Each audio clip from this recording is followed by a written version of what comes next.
Team God.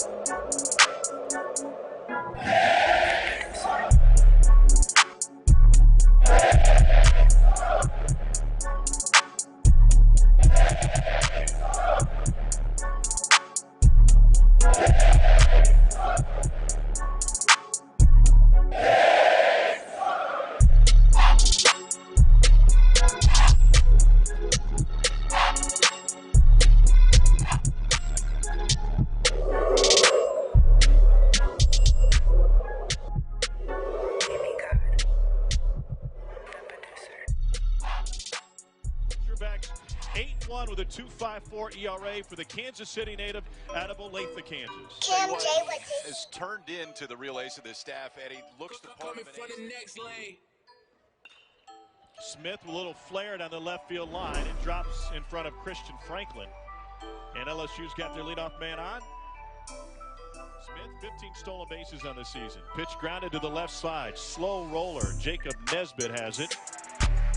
Productive out for Zach Watson. It advances Josh Smith into scoring position. Final. And he rips this one into right center field. Dominic Fletcher can't get to it. Smith will be waved home by Nolan Cain. Standing up at second is Antoine Duplantis, and LSU strikes first with a double from Duplantis. Curveballs from the New York Mets. Impressive. High, deep to left, and we are tied with a swing from Martin.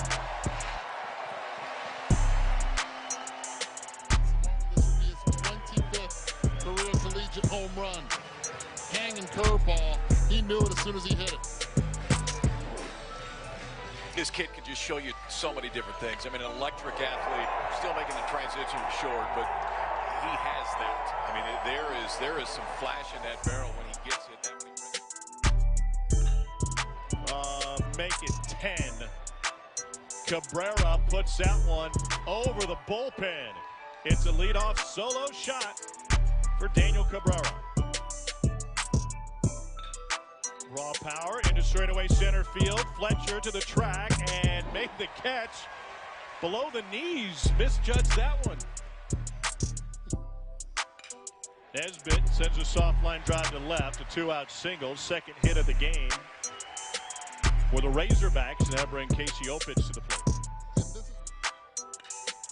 Wow, this one's blasted to right, and the home run derby's in full swing tonight. It's being a catcher, observing exactly what he's done against the lefty hitters. Was looking dead red in. Pitches inside. Welcome in.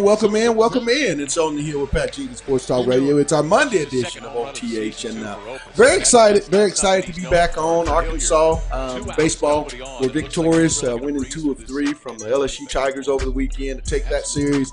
Real big. Arkansas's women have moved on. They will be moving on to the Oklahoma State Stillwater region of the NCAA Women's Softball Tournament to take on opponents Oklahoma State, BYU. First opponent will be Thursday, the Tulsa Lady Hurricanes. So all that to be said, and then we have a really big show at 1:30. We're going to talk about the women's softball opportunities with contributing editor Steve Andrews. He's going to come on and we'll break down just where they're at year 3 of postseason play under Courtney Dyfwin. I want to bring in my co-host, producer, and on this show, my home guy. What's up, D? Not much, man. Still getting the show together, but enjoying the day. You always getting the show together, guys. I mean, I'm telling you, I'm excited for the entire week. Tomorrow, for those that want to tune on, Mike Neighbors, head women's basketball coach of the Arkansas Lady Razorbacks, will be joining us at 1:30. We're going to talk to Mike about a multitude of things going on in his program, where how they're being viewed as far as branding to potential prospects, and much more. That'll be taking place tomorrow at 1:30 for those that want to tune in and hear what Coach Neighbors has to say about his Lady Razorbacks. I just want to make a note for tomorrow's show. Back to Arkansas and back to football. I'm of the belief, Demetrius, and for those who want to call in, the topic for today is how many wins do you give this 2019 football Razorback squad in this upcoming season? How many wins, and will this team go bowling? Is my question to all callers you want to chime in on our Facebook Live or our YouTube live stream with any questions, we'll greatly try to get to those and answer those questions. But the question for today is, Demetri, how many wins will this football team get, and will this team go bowling when all is said and done in 2019?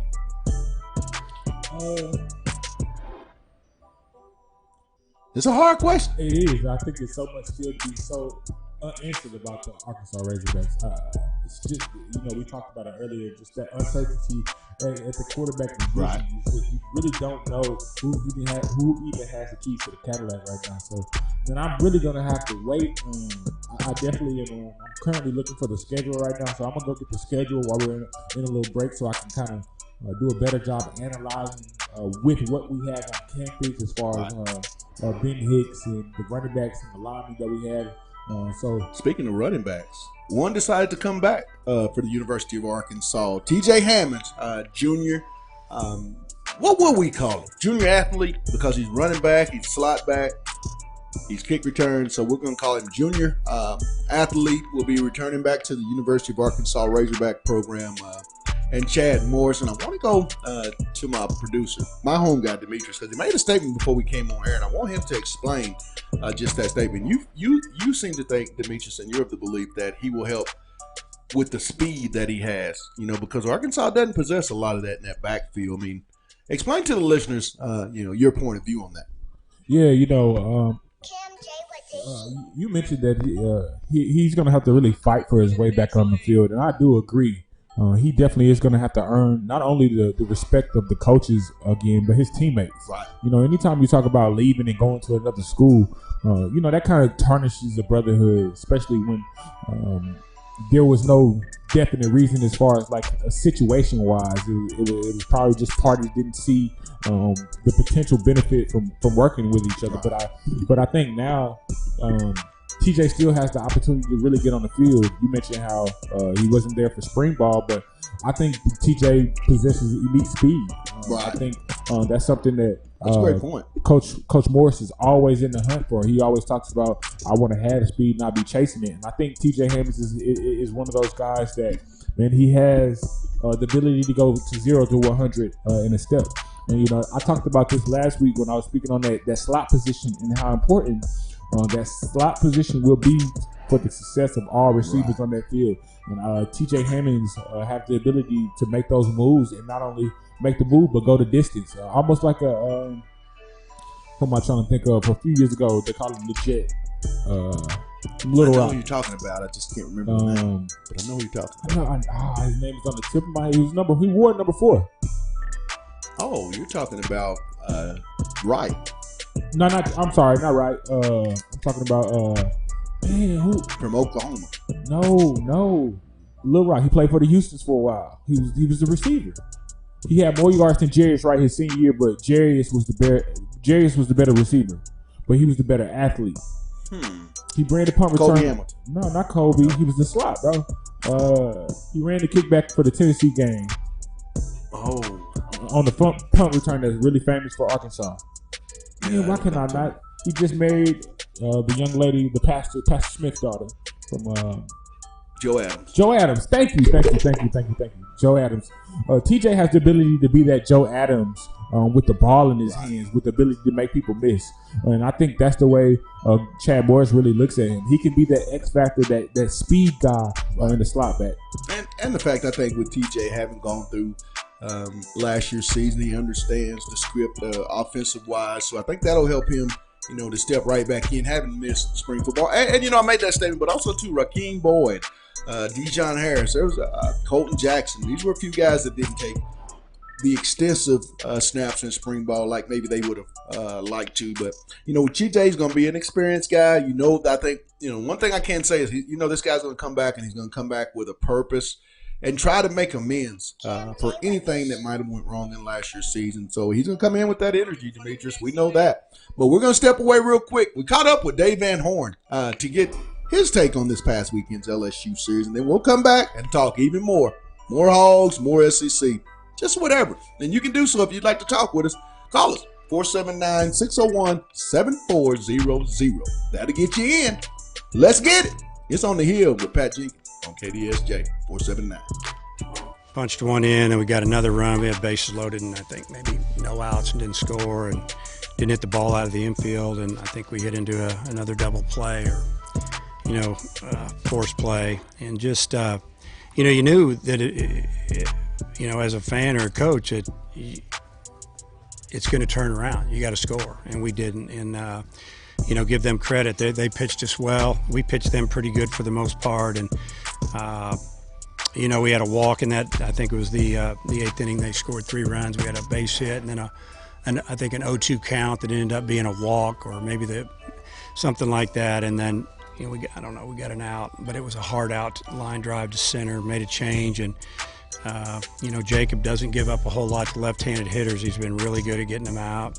And he made a mistake. The ball wasn't hit great. It was hit good enough where we thought it was a fly ball to the track. When it left the bat, it had backspin on it, and the wind was blowing out of the north, and it just barely blew out of the park. And that's kind of the way the game goes. But, just a good weekend overall for us, winning 2 out of 3, and, played pretty good defense all weekend.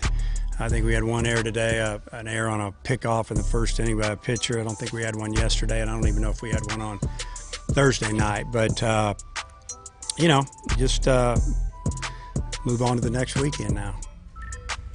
Did you feel like that? I mean, you mentioned the 6th inning. Did you feel like the game maybe turned on that? And what did you think of Peterson, their reliever? The game turned on what? The double play that ended the bases loaded. Well, it didn't turn because we had a 2-run lead at the time. It was 2-0. We need to score a couple runs, and 3-run lead seems like a lot bigger than 2, and obviously if we'd have punched in one here and one there, we would have built up a pretty good lead, felt pretty good about it, puts a lot more pressure on the other team's offense, and I thought Peterson threw the ball really well. We only got 1 hit on him, and we hit 1 or 2 other balls hard. Had a couple opportunities to get runs in there on him. We didn't do it, so he did a good job. Connor, good job he did for you. I thought he did a really good job. He came out in the 3rd inning. It looked like all of a sudden he just kind of lost it for about a hitter and a half.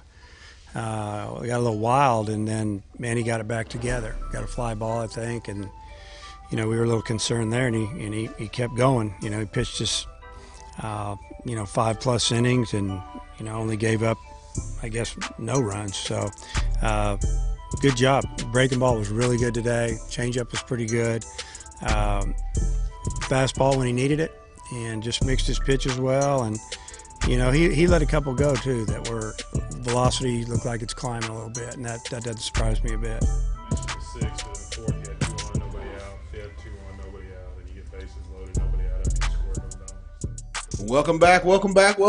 It's our Monday edition of On the Hill with Pat Jenkins Sports Talk Radio. It's our May 13th edition.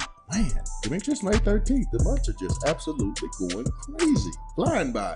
But, we always enjoy bringing our show to you all here each and every day from 1 to 2 p.m. And I got a question from my home guy. And if you guys would like to chime in, feel free. You can do so at 479-601-7400. But my question to you and to my producer, what will it take for Arkansas football within the next 3 to 4 years? And is it possible for Arkansas within the next 3 to 4 years to get up in that top tier in the SEC West? What will it take to get there? That's a good question. That's a really good question. What will it take? One, I would have to say luck and time. I think you're gonna some type of event is gonna have to happen at Alabama for Nick Saban to leave. Because I think right now Nick is still in the position to still be 1 or 2 coming out of the West every year, whether that be LSU. I can't see Nick Saban dropping below 3rd. So with that being said, you're still talking playoff contenders when you're 3rd in the SEC, in my opinion. Right. Because I plan on the playoffs being expanded within the next 2 years. It's going to be some type of event either this year or next year that requires them to expand it. That being said, I think you can at least be 3rd in the SEC and still have a potential at that playoff spot. So, again, I think it's going to take time. and luck, because I think we can go get the players, but I don't think you can ever play catch up until you knock the king off the hill. Right. And I think with the trajectory that A&M is in right now, the probability of them reaching that success before Arkansas is a lot higher. Great point. So again, I think it just takes time in certain situations to really come about for Arkansas to really even peek his head in that number 3 spot, because you still got Auburn in the bushes, ready to really be that top contender. You got LSU over there that's every year in and year out, they're going to get top talent. Roster in the SEC. You said what now? And I think LSU has the most talented roster. Definitely. And Minus the quarterback. I think when you talk about state as a whole, I literally put I go Florida, LSU. I go Florida, Louisiana, or possibly interchangeable, but I definitely go Florida, LSU. I know a lot of people. I keep saying LSU, Louisiana. I know a lot of people think Georgia's a big recruiting ground, and I do, but I still have to go with Florida and Louisiana being over Georgia. I just think they have the population compared to Louisiana that kind of gives them that edge if you're talking about overall number of athletes that come out of that state. Though. Me personally, I think for Arkansas to get to that level, Demetrius, I think recruiting first and foremost, but Arkansas is going to have a season here within the next 2 or 3 years, probably within the next year or two, that they're going to have to go on a run and really kind of force themselves by a surprise season, in my opinion. I think they're going to have to really generate, a brand across the country to attract more of these young men. I know, Chad went out last year and got 14 4-star young men, but you have to recruit at a consistent level, and it's going to take winning. And like you said, I think it's going to take a little bit of a drop off talent wise in Tuscaloosa, Alabama, which that could be a possibility with the way coaches have moved around in the SEC and the ability in which they have to recruit. There's a lot of really elite recruiters throughout the SEC. At different schools, you have Pruitt. He's a known recruiter, head coach of Tennessee. Then you have Gus Malzahn, but also Larry Porter, the tight ends coach. He's been a top 25 national recruiter. And it seems like each and every staff has at least 2 or 3 guys on their 9-man staff that have been elite recruiters in that top 25 for national collegiate recruiters. And you know that you have to be an elite young man. Justin Stepp, Barry Lundy Jr., 2 guys on the Razorback staff that have been bestowed that honor as well. Justin just had it with this 2019 class. So I think that's – and also, too, you have to stay healthy. But the biggest thing for me is when recruiting classes come, you have to retain the majority of your class. I agree. I think that's the one thing that really hurt Bobby Petrino the latter part of his year, and it spilled over into the Brett Bielema era, is that, that 2011 class, and in particular that 2012 class, a lot of those young men, left for other programs as it just didn't work out. So I think, retaining your class, you go back to Joe Adams' class. That class wasn't very highly rated, but after about 2 or 3 years, I think that's when you really start to see how good, collegiate classes are. They turned out, they, were able to retain the majority of them, and we all know what 2010 and 2011, what those fruits bear. They were the youngest team and then went to the oldest. And but I think that's just a few of the things that it's going to take for Arkansas to get to that upper tier. I got a quick question before. Right. So, with that receiver room being so elite, we just added the addition of TJ Hammons coming back because he got a new commit, Savion Williams, young man out of East Texas, that will be joining Arkansas. But he's not going to play a multiple role in the receiver position. I think he's strictly going to be a running back. Right. So going back, I was just scrolling down my timeline, and there's so many new guys that have names like Shamar Nash, the Trey Knox, the Traylon Burks. That I'm starting to forget about guys like Jordan Jones. What do those guys have to do to really get on the field this year? Because right now I really see a youth movement taking place. We talked about how Sosa Dean played end and has got bumped down to D tackle, and I think that's due to the youth movement and the athleticism from the younger guys and just the overall speed of the youth. what do these older classmen really have to do to really keep their position in the Shad Morris offense? Not only offense, I think defensive side too, because I think you're going to see a lot of younger guys come in too on the defensive side. So you and I have talked about this a lot of times, and it's consistency.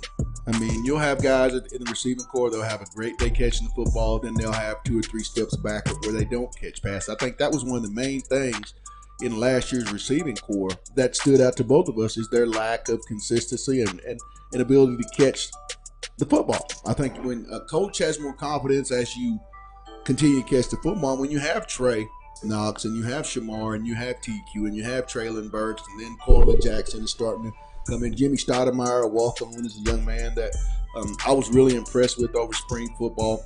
When you look at Jordan and those guys that's played a lot of football, but still it's the consistency. And I think having those guys, behind you and eager, they're chomping at the bit to get your playing time, then I think you take more attention to detail. You do a little bit more in the 7-on-7, a lot more throwing and catching. And I think that's just what it's going to take. You have to be consistent, because I agree with you, Demetrius. The receivers here at Arkansas are getting bigger, faster, stronger. You look at what Coach Stepp has signed.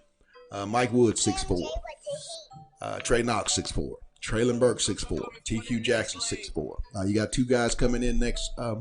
Xavier Capers, 6'4". Savion Williams, 6'4". So you kind of see where where they're going. The big wide receiver, kind of, the Clemson blueprint. We saw that Chad likes those bigger guys, and even at SMU, you had those 6'3", 6'4" guys in Quinn and those types of football players. So I think that's what it's going to take for Jordan and them. Be consistent, get into the playbook, because I agree with you, Demetrius. There is a youth movement coming, and it's coming very, very fast. So that to me is going to be what that wide receiver core has to do. And when you add talent, Chad stated on our signing when we met him several months ago on signing day, his job is to improve talent-wise each and every room in that facility, and I think that he's done that. And by doing that, it has to have an adverse effect and improve your football team. But we're going to step away. Caught up with a couple of very, very, very happy Lady Razorbacks. Mary Half in particular. Or no, Courtney Dyfel. She's up next. We'll find out what Courtney has to say about this upcoming SEC tournament in year 3. She's done it 3 times. It's On the Hill with Pat Jenkins on KDSJ 479. I guess what was your reaction when you saw you guys come up there and going into the Stillwater Regional? Anytime you see your name pop up there in the field of 64, it's just an exciting night. So I'm proud of our team. I'm excited to get to work. It's a tough regional, but that's what it's all about this time of year. Some of the players that they expected to go to Stillwater, is that what you were thinking too? Yeah, we were thinking that we would end up there. Anytime that they can drive an opponent, they're going to drive an opponent. So we knew there's a chance that we'd be at Oklahoma State. There's always a chance we'll be at Norman, and then there's always a slim chance they might fly us. But when given the option, they're going to drive us.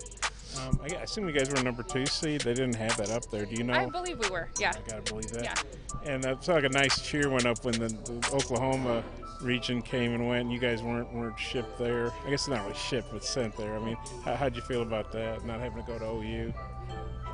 I feel good about it. I mean, we're just where we are. There's a good chance we're always going to line up with them or Oklahoma State. Oklahoma State's a really tough team. Tulsa's incredibly tough. We played them earlier. So our focus is 100% on Tulsa and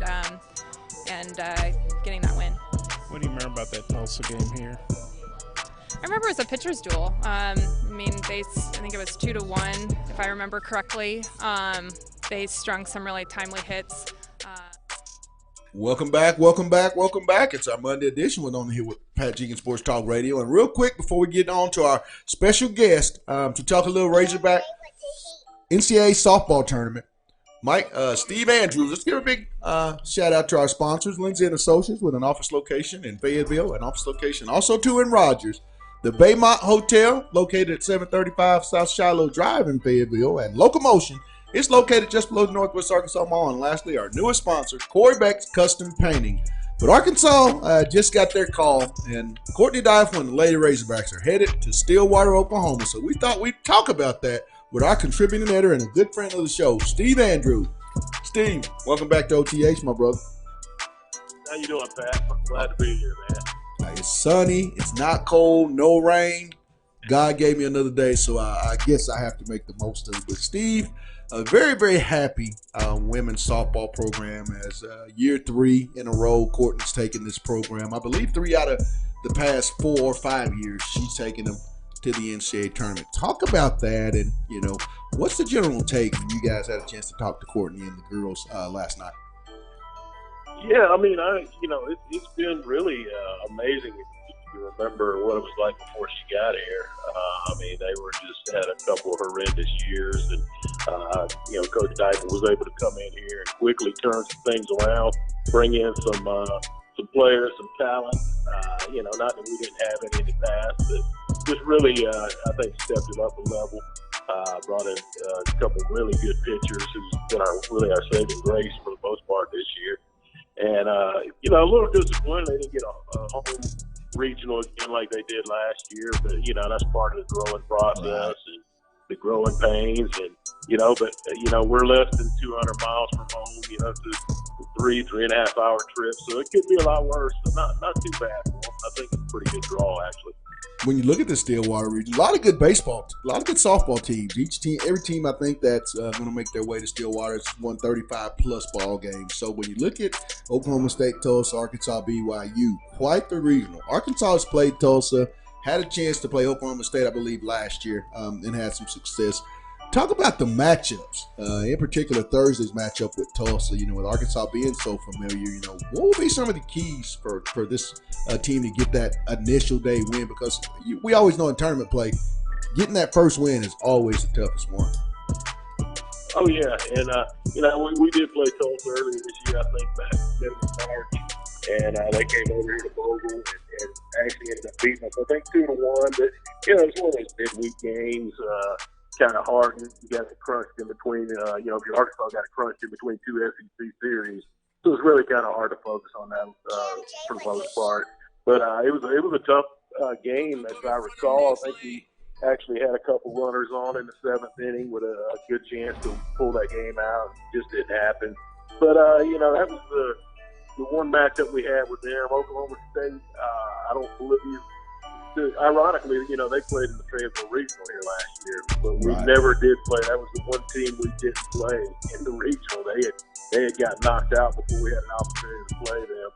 And I think the last time we actually played them was maybe in fall ball of 2017. I think we went over to Stillwater and swept them that year for a couple games. But that really doesn't have any bearing on what's getting ready to go down. But so they're a little bit familiar with each other. But you just never know, man.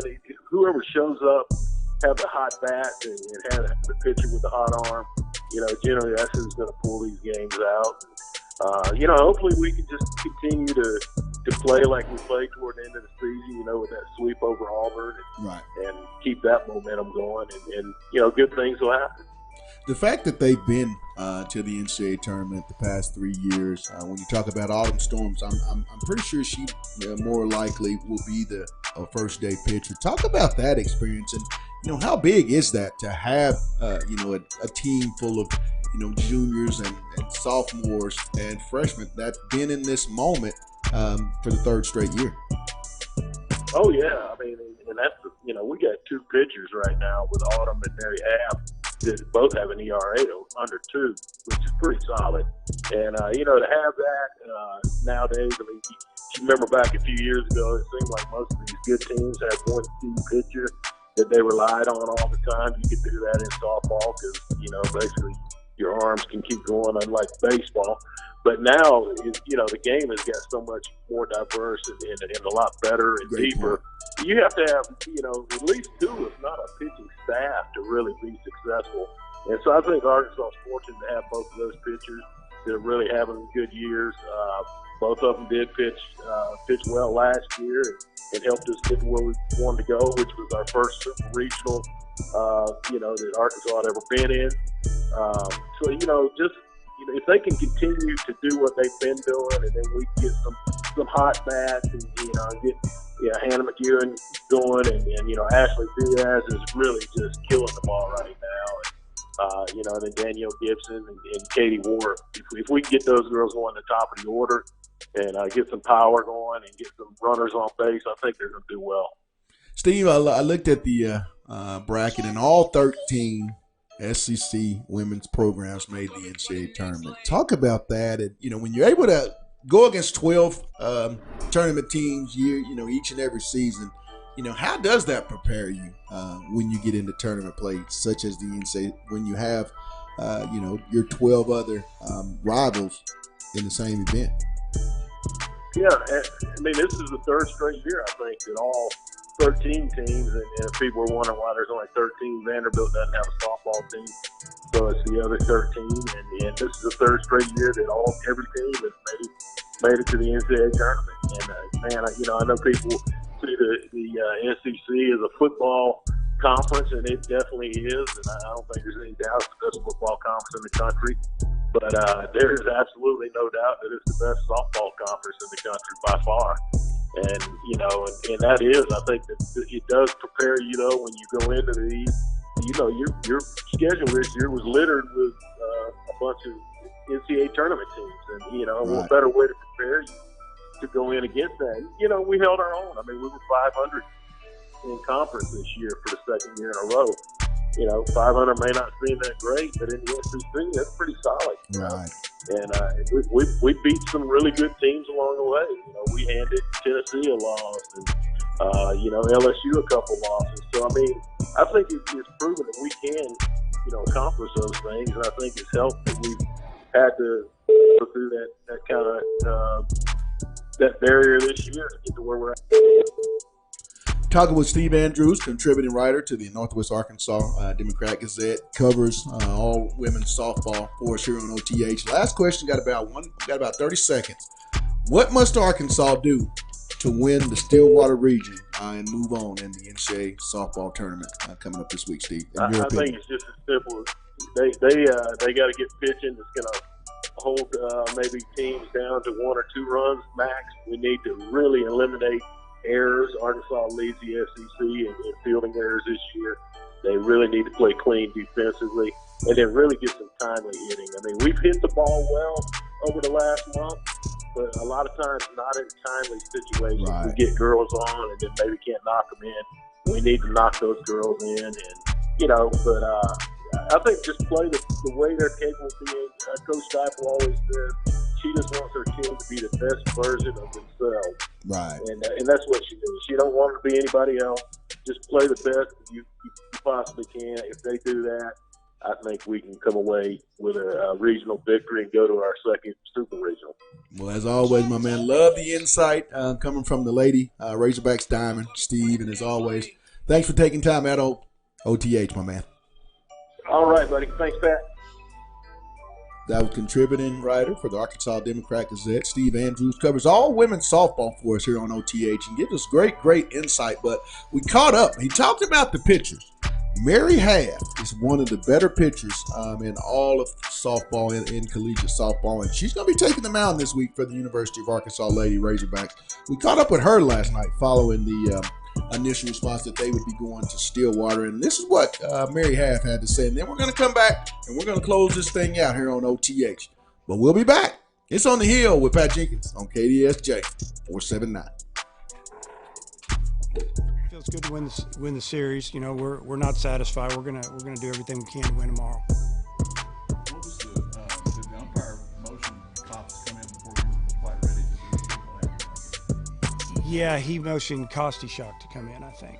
Yeah, I think I figured they'd at least walk out to the mound and say, okay, which one you want, the righty or the lefty or whatever they say. But it was the second visit of the inning, and we knew that. We were going to take him out, but he just said we're kind of told to just go get him.